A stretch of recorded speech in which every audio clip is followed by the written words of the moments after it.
containment, encirclement, and suppression. This is Chinese leader Xi Jinping used 3 keywords to describe the United States and the West to the policy for China. His 4th sentence said, the Western countries led by the United States had all-round containment, circumvent, and suppression of China. He said this is an unprecedented, severe challenge to China's development. Here has 3 messages from Xi Jinping. He said these words in a so-called 2 sessions meeting in Beijing. And he said this, number 1, it's the first time since Mao Zedong's days, the first time Chinese top leader, number 1 leader, directly point the U.S., the name of the country, to criticize the United States. In the past 30-40 years, Chinese top leaders try to avoid themselves to mention, to criticize the United States. They used to use like lower level officials or so-called experts or scholars or at most foreign minister, spokesman to say something like that. But now Xi Jinping breaks the rules. He turned to be the first Chinese leader after Mao's days openly criticize the United States. This is very unusual. Secondly, these words he tried to fool Chinese people, want to put the China's development problem put on U.S. head, on the head of the United States.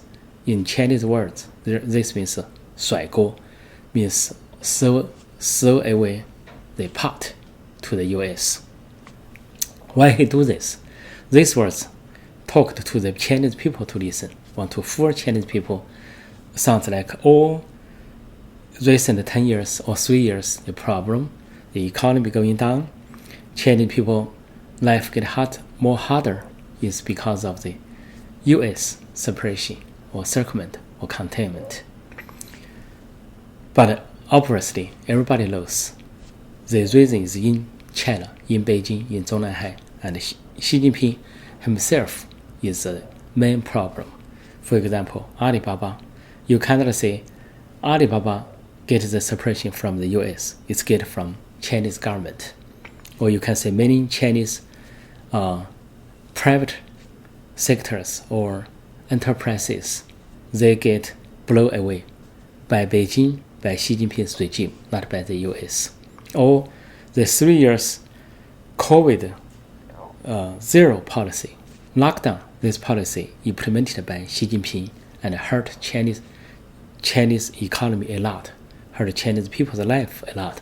This is from Xi Jinping himself, not from the U.S. The third message, here Xi Jinping changed the cause and effect logic, just put it to opposite. The cause is from China. If you don't have the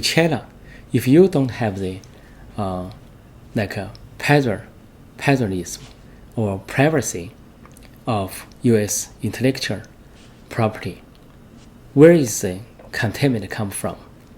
If you are not being aggressive, have not been aggressive to the neighbor countries, like the countries around South China Sea, or you did not wage the border conflict with India, or if you not, use power and army to sway Taiwan and imply or prepare to attack Taiwan, and if you did not make a conflict with Japan, where the circumvent come from?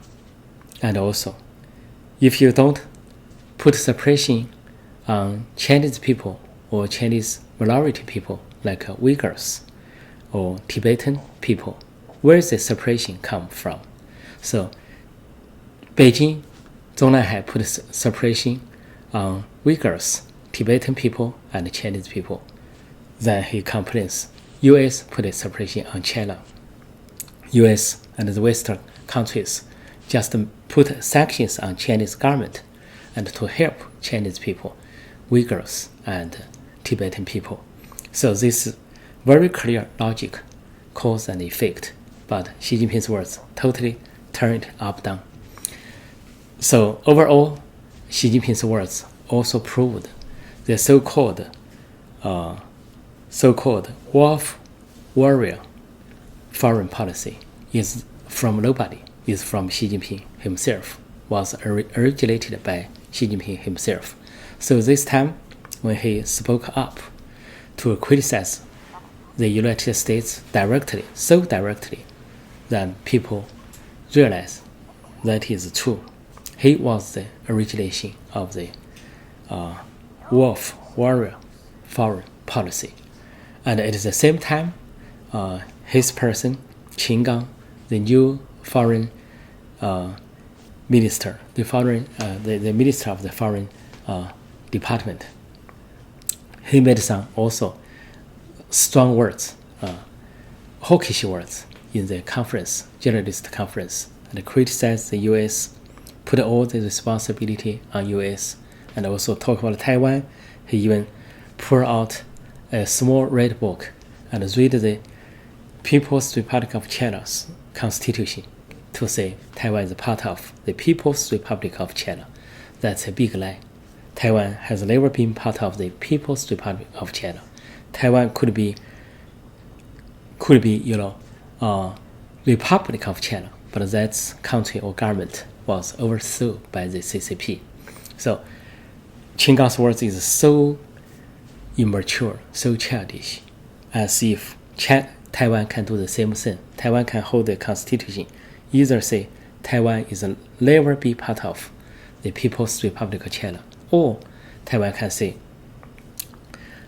China mainland is part of the Republic of China. So they should surround to Taiwan, to the Republic of China. So it's so childish, use so-called constitution. And by the way, even Chinese leadership themselves never obey their constitution. There are many proof they did not follow. For example, these so-called two sessions, especially the National People's Congress, according to China's constitution, number 60, said the representative should be produced 2 months before the next People's National People's Congress opening, but they just produced 1 month before. So that means the qualification of Xi Jinping and other leaders as representatives of the National People's Congress is not qualified, are illegal and against the Constitution. Even themselves are doing against their own Constitution. How to use that Constitution explain Taiwan is part of the People's Republic of China. So Xi Jinping this time did this, but obviously in the party, some people feel it's not appropriate.